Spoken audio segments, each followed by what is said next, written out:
இறை வார்த்தை என் பாதைக்கு ஒளி. Praise the Lord. புதிதாய் பிறந்த குழந்தைகள் போல் வஞ்சகமற்ற வார்த்தையாகிய பாலை அருந்த ஆர்வம் உள்ளவர்களாயிருங்கள். இதை அருந்துவதால் நீங்கள் மீட்பில் வளர்வீர்கள்.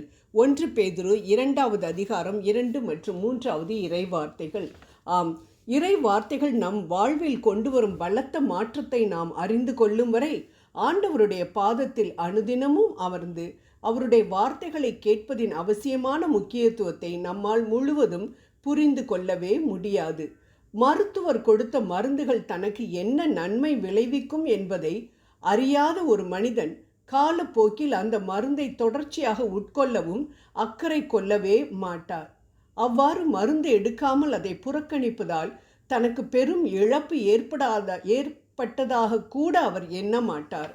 ஆனால் அதற்கு நேர் மாறாக எந்த ஒரு மனிதன் தனக்கு அளிக்கப்படும் மருந்து ஆச்சரியமான சுகத்தை தன் உடலில் கொண்டு வரும் என்பதையும் நோயிலிருந்து வேகமாய் தான் சுகமடைய முடியும் என்பதையும் அறிந்தவனாயிருந்தால் என்ன விலை கொடுத்தாகிலும் அதை வாங்கி அந்த மருந்தை தினசரி அவர் உட்கொள்வார். அந்த மருந்தை சாப்பிடுவதற்கு அவர் மறந்துவிட்டார் என்பது ஒரு காலம் அவருக்கு நேரிடாது. ஆனால் இன்று நம்மில் எத்தனை பேர் ஆண்டவரோடும் அவர் வார்த்தையோடும் கொண்டிருக்கும் கிரமமான தியான நேரம் இல்லாதவர்களாகவே வாழ்ந்து கொண்டிருக்கின்றோம். அப்படியெல்லாம் இருந்தும் கூட தாங்கள் எதையும் இழந்து விட்டதாக சிறிதேனும் எண்ணமற்றவர்களாயும் அநேகர் இருக்கின்றார்கள். நம்மை நாமே ஆராய்ந்து பார்ப்போம். நாம் தேவனோடு கொண்ட தியான நேரத்தை, அதாவது ஜெப நேரத்தை இழக்கும் பொழுது, ஐயோ வெளியேற பெற்ற ஒன்றை இழந்து விட்டனே அப்படின்ற துக்க உணர்வு நமக்குள் ஏற்பட்டிருக்கின்றதா?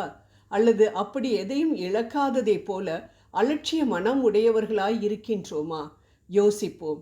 ஆம், ஒரு மனிதனுடைய வாழ்க்கையில் தேவனுடைய வார்த்தை கொண்டு வரும் மகிமையான மறுரூபத்தின் மாட்சிமையை அநேகரால் காண முடியவில்லை. உண்மையில் தேவனுடைய வார்த்தை ஒரு மருந்து என்பதை காட்டிலும் மேலாக சிறந்த உணவாக இருப்பதையே நாம் யாவரும் அறிந்து ருசித்திருக்கிறோம். இவ்வாறு வாழ்வில் மறுரூபம் உண்டாக்கும் வேத வாக்கியங்கள், இறை வார்த்தைகள் வல்லமைக்கு அநேகர் அடங்கி இராதபடியால் அவர்களுக்கு ஏற்படும் இழப்பு எத்தனை அதிகம் என்பதை இன்று வரை அறியாதவர்களாகவே வாழ்ந்து கொண்டிருக்கின்றார்கள். மனிதனுடைய வாழ்க்கையில் தேவனுடைய வார்த்தை என்பது வெளிச்சத்திற்கு ஒப்பிடப்பட்டிருப்பதை சங்கீதம் திருப்பாடல் 119 105 வசனத்தில் நாம் வாசிக்கின்றோம். உம்முடைய வசனம் என் கால்களுக்கு தீபமும் என் பாதைக்கு வெளிச்சமுமாயிருக்கிறது. ஆம், அறியாத ஒரு புது இடத்தின் இருட்டில் நாம் நடக்கும் பொழுது பாதையை தெளிவாய் காண்பதற்கு ஏதாயிலும் ஒரு வெளிச்சத்தை நாம் பயன்படுத்துகிறோம். பாவ இருள் சூழ்ந்த உலகத்தில் விவிலியம் நமக்கு என்ன செய்ய முடியும் என்பதையே இந்த வசனம் நமக்கு தெளிவுபடுத்துகிறது. ஆம், நாம் தேவனிடத்திற்கு செல்லும் வழியைத்தான் இறை வார்த்தை நமக்கு காட்டுகிறது. விவிலியத்தின் மூலம்தான் நாம் தேவன் மூலமாய் வரும் மீட்பின் வழியை, இரட்சிப்பின் வழியை அறிந்து கொள்ள முடிகின்றது. மேலும் விவிலியம் ஒரு உண்மையான கிறிஸ்தவனை சரியான உபதேசத்திற்குள் நடத்துவதற்கும் வெளிச்சத்தை தருகிறது. அதே சமயம் பாதையின் இரு மருங்கம் காணப்படும் கள்ள உபதேசங்களாகிய கொடிய பள்ளங்களை இந்த வெளிச்சம் காட்டி அதில் அவன் விழுந்து விடாதிருக்கவும் எச்சரிக்கிறது. விவிலியத்தின் இந்த வெளிச்சம் இல்லாமல் எது பொய் எது உண்மை என்பதை நாம் ஒரு காலம் அறிந்து கொள்ளவே முடியாது. பெரோயா பட்டணத்து விசுவாசிகள் புனித பவுல் பிரசங்கித்ததை விட அவைகள் வேத வாக்கியங்களில் இருக்கிறதா என்பதை ஆராய்ந்து பார்த்த பிறகு ஏற்றுக்கொண்டார்கள் என்று நாம் திருத்தூதர் பணிகள் 17:11 வாசிக்கின்றோம். இது நிமித்தமாய் அவர்கள் நற்குணசாலிகள் என தூய ஆவியானவரால் மெச்சிக்கொள்ளப்பட்டார்கள்.